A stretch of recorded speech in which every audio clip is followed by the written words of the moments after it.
我们现在去重庆人多的地方18梯，你看有这个拥堵路段，有这些拥堵路段，高架的、这种匝道的、立交的，然后就很多很堵，然后一直到这儿有掉头的，咱们一进到底拍下来。除了违章还有啥呢？咱们看一下，开启，就是整个一进到底咱去拍啊，要接管啥的咱也接管，就看他怎么样去做，怎么样去处理。他就是现在的状态，就是这些有人路这些那个路啊，他很保守，就是他要把人让过去。你看前面有人，他肯定是要减速要让人的，但是离得太远，他没必要减。包括路边，你看有这些收费员啊，他可能还以为他要来回走，就你看他就减速。其实这个我觉得就是还是一个保守问题。你看他停下了都，太保守了，他可能以为他要过来还是怎么样，这是他的问题。目前重庆这边，因为他没有那个自行车道，重庆没有自行车道，就是有的都是那个这个正规的这个车行道，所以说他没有就监管很少的。就这种你看有人在这个道上走，他就很小心。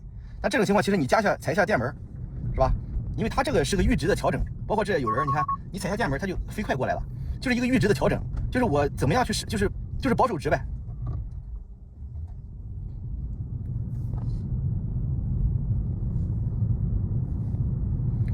哎，我看他们都在讨论说这个违章的事，这个是真的啊，违章那个他压线是真的，好多地方他会压线，但是压线我会制止，我一般都会制止他，那个因为压线他们说那种情况在美国那边是不算那个违章的，不算违规的，所以说那个他现在没有中国的数据，你知道吗？没有任何中国的数据，所以说他现在这个状况就是说，哎，这个线能不能压呀？他以为是美国，这个车道能不能走啊？他没见过，这个红绿灯他奇奇怪怪的能不能搞啊？他不知道。所以说现在就是数据，你数据喂它为啥呀？就是喂它这种就是奇怪的路的数据啊，或者奇怪的路口的红绿灯数据、交规数据。说白了，就是他现在是一个不懂中国交规的一个美国司机在这边，而且还没有自己学习能力，应该是没有自己学习能力，必须要教他，使用大模型教他。至于他开车的逻辑，他的这个整个的这个安全性，这个是非常非常强的。再就是这个舒适度，你不管怎么堵，不管什么情况，不管他等待不走还是怎么样，他的这个舒适度是让你就是非常非常的安心的。你看他离人那么远，他就停下了。但是他没有停止，就是我个人觉得对人就有一些太礼貌了，对人礼貌的有点太过了，就是那个阈值吧，我觉得阈值的调整的问题。这个地方是个左转，就是这种灯啊，你看那边一个那个圆形的啊横灯，这边左转的，这些都没什么问题，因为它比较标准，全世界就是在美国都是这种方式的吧。但有些它很奇怪的，他就搞不明白。它这个方向盘是那个不用碰的啊。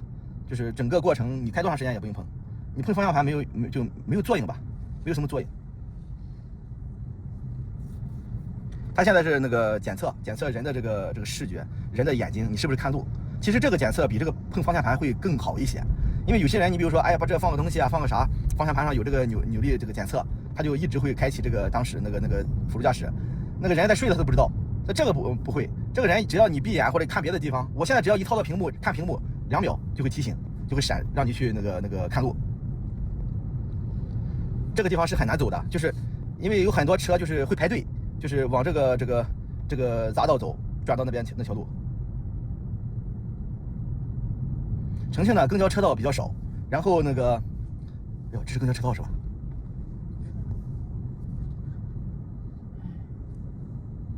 公交车专用道，他对这些公交车专用道他不认识的，你就没有教他说这个不能走，所以说他就算违章。那如果后面你数据跟他说了这种车道不能走，或者几点到几点不能走，他知道就解决了这个问题。这个毕竟是直接拿过来的，没有做国内的数据训练。据说已经在国内就是准备做数据训练了吧？就是买卡呀还是怎么样？不知道，好像是这么个情况。然后说那个过来人了，美国佬过来了，看他们怎么样吧。应该我觉得不出1个月就会有那个更新。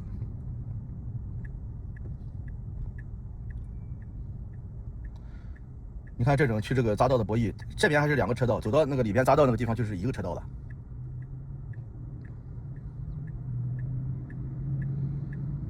其实大多数人还是这样排着队，这样交错的去走的。你看那边有3个车、4个车要插队的。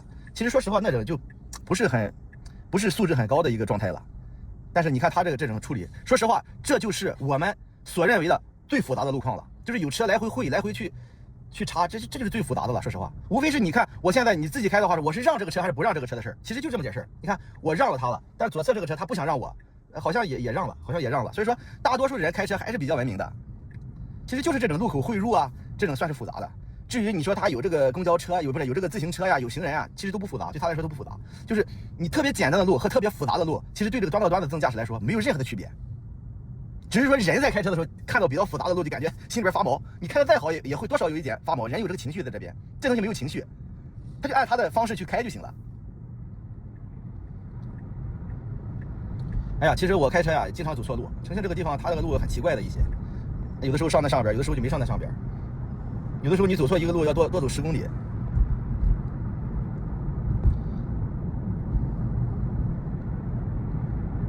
再就是它现在的效率，它应该是第一版，还是一个保守的问题。它的效率没有特别高，就是速度，但是还行吧，不会让你觉得太慢。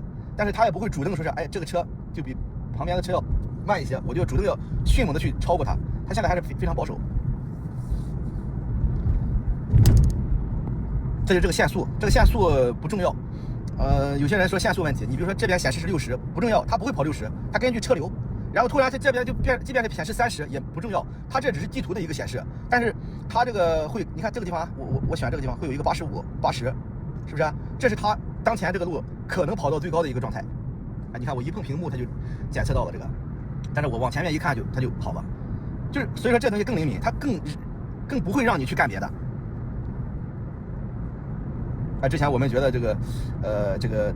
有些方向盘是那个电容的，有些是扭力的。扭力的话，就是之前它要以提醒，就是每隔30秒啊、1分钟啊，会提醒一次，你要去这样转一下方向盘，让它知道你人还在，还在那个看，就是这种情况的。然后有些车呢，就是电容的，手这样一摸就好了。之前我还吐槽过，我说是，哎呀，特斯拉真抠啊！你换成电容的，我这手放在这儿，他们知道我在这儿不就行了吗？哎呀，包括我记得上一次那个小鹏那个老板何小鹏去那个美国试驾 FSD 的时候，他说，哎呀 ，FSD 很好，但有一个问题就是这个。就是过一段时间就需要去转一下方向盘，就是他说，哎，我们的车就是小鹏的车，我们是电容的，我的手只要摸一下就行了，不需要去转。特斯拉这个不行，但小鹏走的第2天、第3天，人家就推了新版本。新版本就是怎么样，不用去手碰方向盘，这个摄像头监测你的人是不是在看路，一下。其实说实话，我就觉得，你看他们专业做这个自动驾驶的，做的这么好的一个企业的大老板，他都看不到特斯拉想干啥，就这么点小事你看不到，我也没看到。原来为什么不做电容屏啊？电容这个方向盘呀？因为我们只是一个小的过渡，我们到了一定的级别，不需要你去摸方向盘。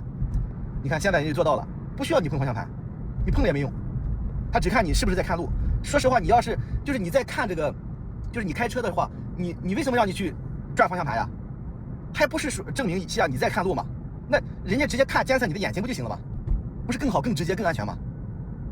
是吧？其实你看重庆这些路啊，我经常走错的，一走错了就多走很多路。我发现他走的对，他走的很对。以前我都这样把这个地图调出来，这样去看哪个路口哪个路口，哎，经常看错。现在不管他了都没用了，这个就不用看地图，因为不是你开嘛，是不是？你只要看啥呀？看这个就是我们前面的路口是右转还是左转，他别右转在直行道上，别左转那个在是不是？别那个直行道的左转道上，你只要看这个就行了。前面又一个路口的汇入，哎，这种的话，我觉得它会识别会有错误，因为重庆这个很奇怪的，是每个车道上有一个红绿灯，你看见吗？而且是箭头的，有的是左转右转的。其实每个车道，比如说你这样，其实我觉得2个红绿灯就行，那边辅路的一个，然后主路的一个，但它每个车道一个，每个车道单独行，这东西就不行，这东西就需要喂它数据。一会儿看啊，如果是没事，咱不在前面没事，就测不出来。如果在第一个的话，它会不会识别咱们这个30道啊？这个我觉得不是那么好去识别，你除非告诉他。你看他不会到那边去，就是插过去然后再走，因为他还有多少米，200米就要往右，200米往右，就是他就不会就是提前就是绕过这些车，不会，就比较那个安分的在这排队。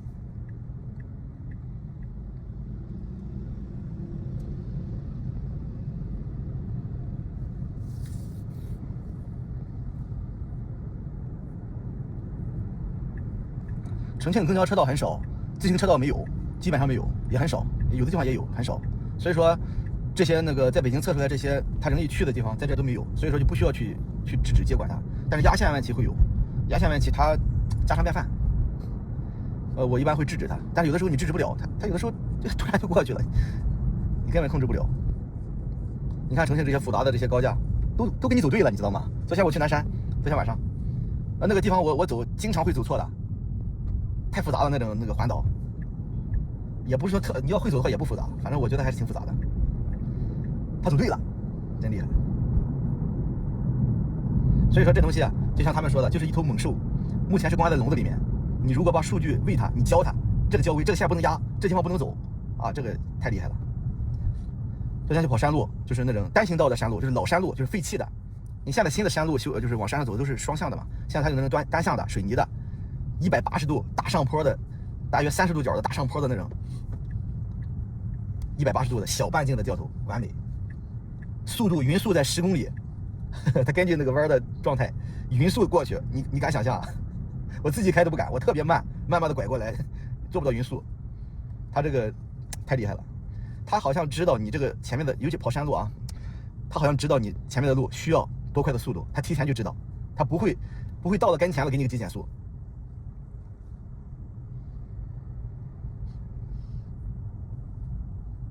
这是我的，不是，你看我刚才一看旁边那个手机，就是仔细看了一下，那谁转发了我的视频？发吧，没事。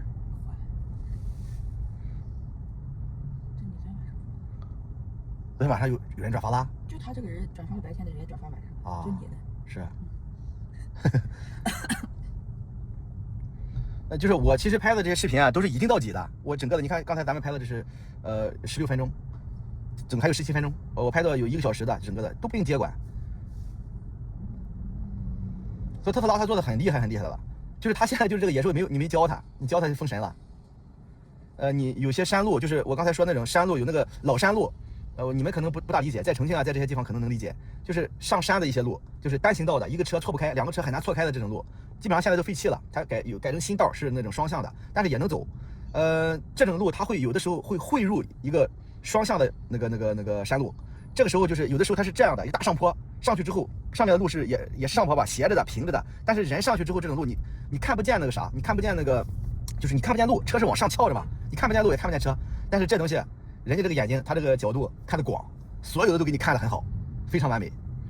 然后汇入这个路的时候，它不会直接撑上去，很慢、很缓慢、很丝滑的上去，太厉害了。就是很多这些东西啊，你在城市里边可能试不出来，你就是不规则的这些路口，这种安全性。然后他们说，反正试了这么多，所有的自动驾驶除了特斯拉这一个那种路都不行，都是撑出去的。尤其是一个十字路口没有红绿灯的，然后两侧有房子挡住视野的，有一个算一个，所有的车都会撑出去，只有特斯拉它会观察。当然这个我不想讨论这个啊，就是那个特斯拉还是个小孩子，不敢说别的不好，但是咱描述一个事实，都可以试嘛，咱们说的这些东西都可以试嘛，是吧？那特斯拉为什么违章啊？他不知道这个地方应该怎么走。你看这地方是实线，他就会压，你知道吗？他有可能就会压，就是这种的。那如果他压的话，一会儿咱们制止一下啊，别违章了。别给我扣分了，我这开车很规矩，我开好几年都没扣过分。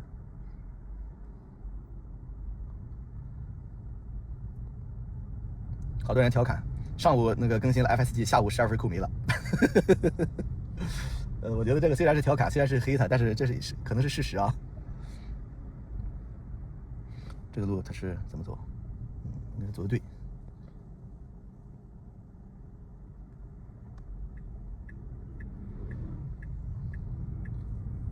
你看他还是犹豫了一下要过来抵。哎，他还是想往这走，往这走是就错了吧？往这走应该就错了吧？前面你拐不过去的就压线了点。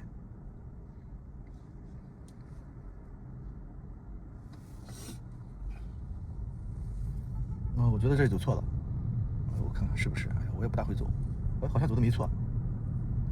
你看重庆这路它很奇怪，就你不经常走的话，确实是容易走错的。好像他走的对。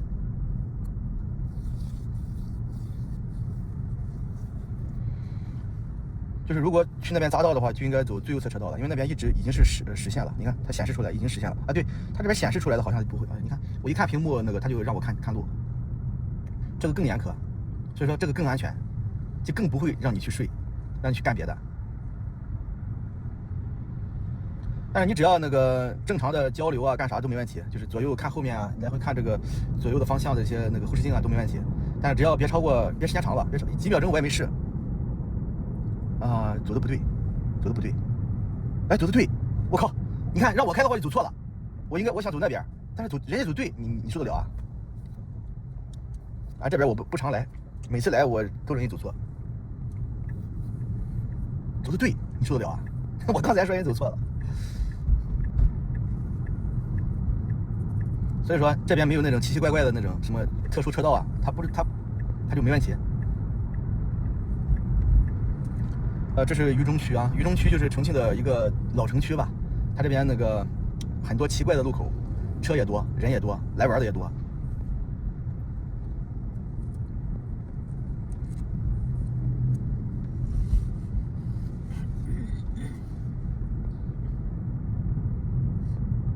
进隧道了。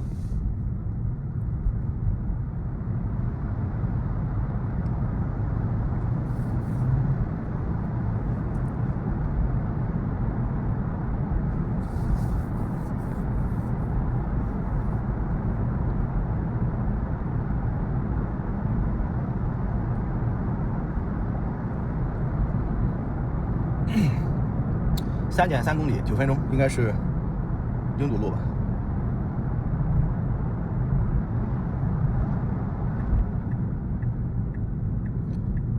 其实你看这路我又不会走，走哪儿？走哪儿？走这儿。就是他怎么说呀？就是很多的，就是说那个重庆的路复杂啊，复杂是复杂，车也多，但是都没问题。只要你告诉他哪个地方不能走，哪个地方就是不能压线，其实就这个东西。现在说的训练就是这个。它这个底层的这个安全性的这个开车的这个大的这个基础是没有问题的，非常厉害。要做的就是压线，这种压线它有可能就压，你知道吗？你看这种车道，它显示的这个右车道的红灯，这边是能走的，你看它走不走？啊，你看它犹豫了一下，不知道是犹豫的人还是怎么样，但是是对的，它识别对的，但是上面显示是不对的。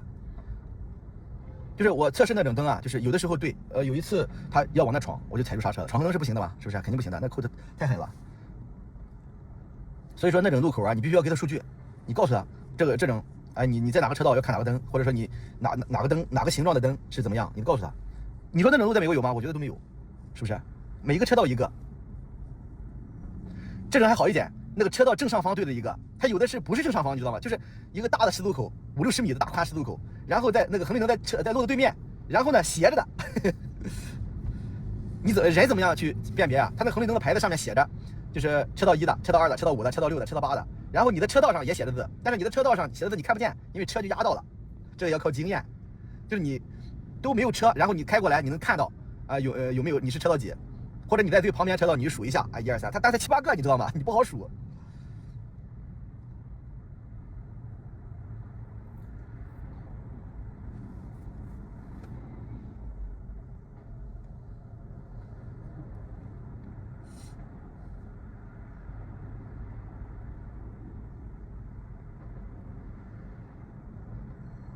你看堵车这么长时间刚停下，很缓慢的给你走。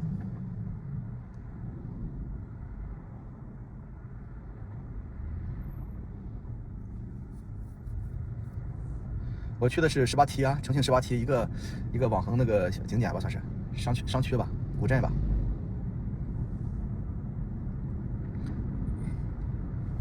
渝中区，说重庆路难走就是指这个渝中区。至于江北啊、渝北啊，那特别好走，新区嘛，越往北越新。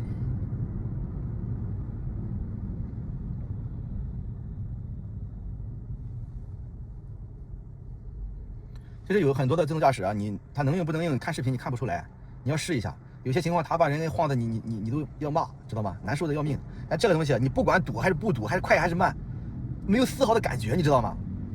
稳，一个字稳，像人。就像特别厉害的一个司机去开的，特别丝滑，但是我开不了那么稳。你看这你让我自己开不就得看呀，这个路怎么走，对不对？对，是吧？对。然后这边他会怎么走？哎，这边应该是往这是对的，因为我们前面应该是右拐，这边是往左侧走的，没问题，做的挺好的。再提前一点过来就好了，不是100%完美。因为有减速动作才过来的。他来这边干啥？来到最左侧车道是啥意思啊？哦，他是要走这个桥洞的呀。我上次走这儿就走错了，走错转一圈。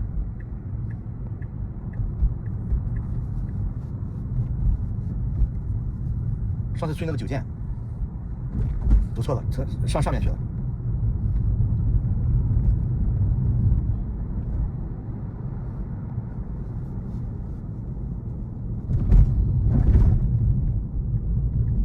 快点啊！3秒、2秒、1秒，你非得你压个黄线，黄灯过来。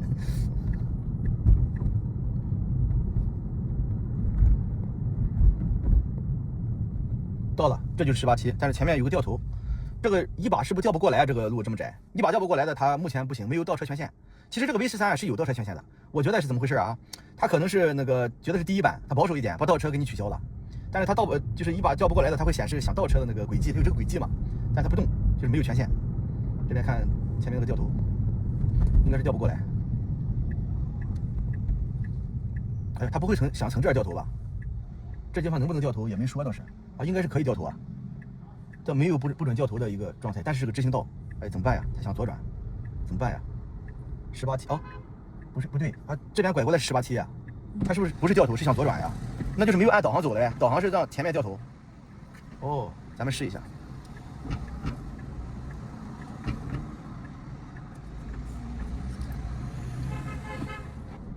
这边显示应该是能左转吧？这边有这个箭头。